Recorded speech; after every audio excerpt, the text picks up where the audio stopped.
My name is Ghulam Hyder Daudpota. I'm a graduate from the Princess School of Traditional Arts in London in 2010, and I'm a ceramic artist. I do practice ceramics in Pakistan, and we do the traditional methods and materials of ceramics there. And here in this week in the open program, we are teaching to our students how to make a glaze, how to make your outline from the raw materials, and doing experiments with the colors, glazes, everything. And then we are painting here.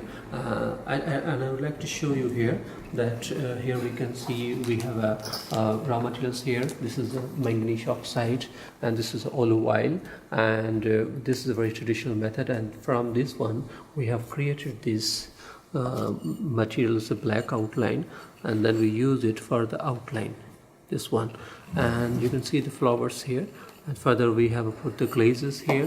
And if we come further here, that we have developed, this is our transparent glaze through the raw materials grinding in the first 2 days. And when we made our transparent glaze, then we have a ceramic pigments powder form, and then we have mixed with our certain ratios in the glazes, and we have got the testers. We can see now this transparent glaze has been converted into the colors one, and this transparent glaze has this binders.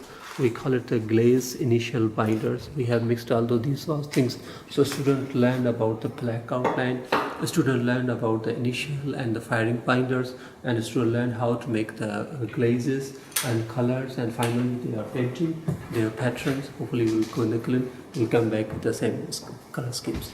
Thank you.